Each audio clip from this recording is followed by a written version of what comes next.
Lord Byron's poem, The Destruction of Sennacherib, was originally published in his 1815 book, Hebrew Melodies, which included poems written to be set to adaptations of traditional Jewish tunes.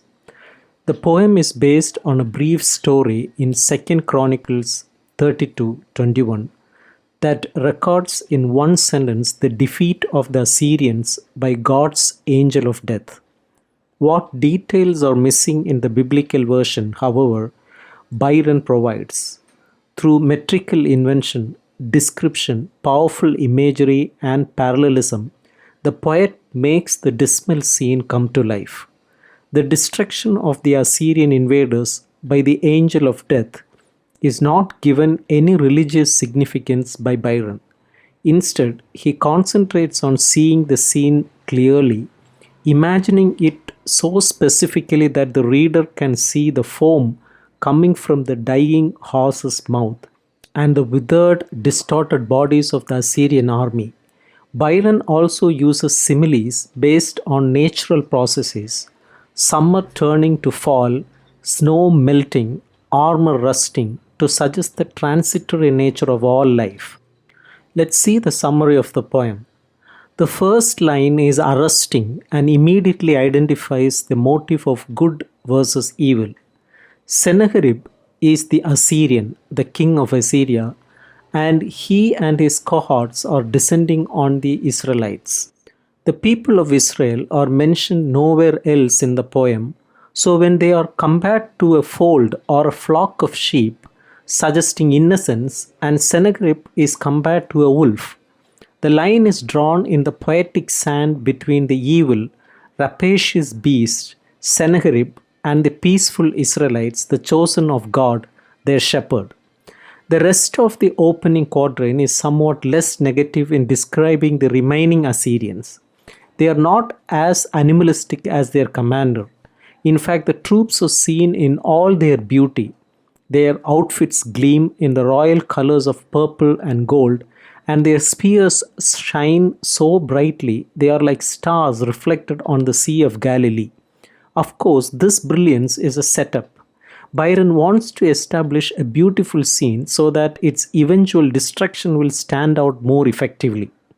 Lines 5 to 8 is a perfect example of a quatrain being divided into two parts. The first two lines continue the pretty picture established in the first quatrain. The troops are again compared to nature, this time to summer leaves, as their banners are spread out against the evening sky. But the nature simile takes a quick turn into the closing couplet. Just as quickly as summer can change to autumn, so too these troops change from beautifully arrayed men to withered and strewn corpses. The simile of the green leaves is replaced by the simile of the withered and fallen autumn leaves. In lines 9 to 12, the reader need not wonder for long how these troops were transformed.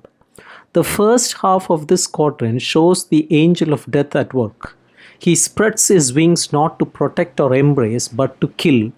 Spreading his wings on the blast probably refers to the autumn winds of the last stanza, as in a blast or violent gust of wind. No spears or arrows are necessary, no clashing armies. The angel of death simply breathes on the hapless troops and they are gone.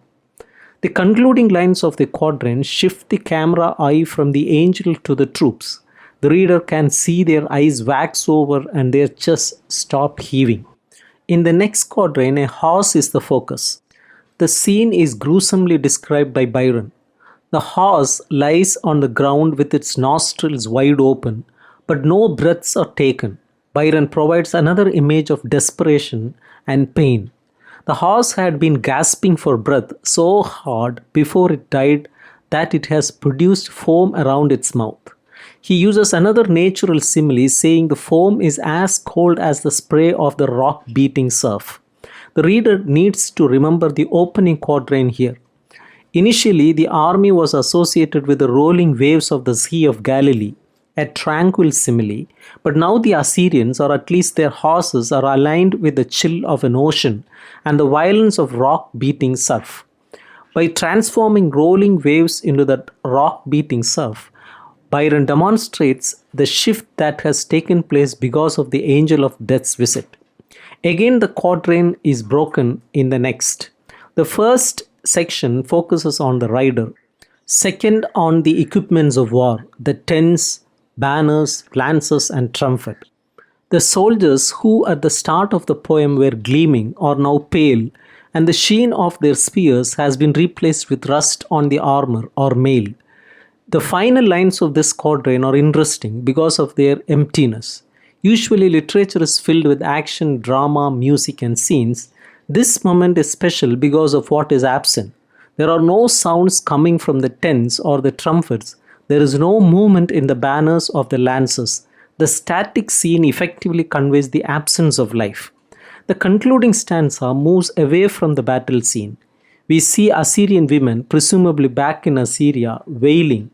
They are described as widows of Ashur, because Ashur was the god of war and the chief god of the Assyrians. Their gods were not a match for the God of Israel. So the idols or statues of Baal, a nature god, are destroyed. Byron concludes the poem with the last in a series of similes based on nature. The mighty Gentiles, the non-Jewish Assyrians, have not been defeated by the swords of Israelites, but simply by the glance of the Lord. Their power and might have disappeared in the same way that snow melts in the sun. Everything in nature changes, everything is transitory. So, by using these natural images and similes, Byron is emphasizing the temporary nature of human conflict and humanity itself. The destruction of Sennacherib is written in quatrains or four-line stanzas that are very tightly constructed. They not only rhyme A, B, B, but the rhyming couplets also form grammatical units so that each quatrain is made of two equal phrases. This doubleness is important to the poem's content because Byron demonstrates several motives of duality: life, death, summer, fall, sheen, rust to his readers, even in his poetic structure. The metrical structure is also essential in this poem. Byron employs a meter of anapestic tetrameter, which means that each line is made up of 4 feet or sets or anapes. An anapest is made of 3 syllables with the accent placed on the last syllable, forcing the reader to almost race along. While Byron sometimes substitutes an iambic foot or pair of unstressed stressed syllables in his metrical pattern for variety and emphasis, most often he employs a perfectly regular anapestic line. The destruction of Sennacherib is most overtly a poem about death. The Assyrian king is killed by the first line of the third stanza, leaving more than half the poem devoted to the effects of his death. Foremost among the images of death is the description of the king's horse, who gasped so strenuously as he died that foam spewed from his mouth. Though death comes quickly for Sennacherib and his men, their hearts but once heaved. Byron takes a whole stanza to describe the horse's death. The horse is larger and more powerful than a man, and by describing the demise of a powerful animal that belongs to the king, Byron equates a horse's death with Sennacherib's and intends for the horse to be a symbol of the king's crushed power. Death in Byron's poem is more than the simple cessation of life. Sennacherib's demise is called destruction, a word chosen by Byron to underscore the complete dissolution of the king's power. Normally, cities or large buildings are destroyed, men die or are killed.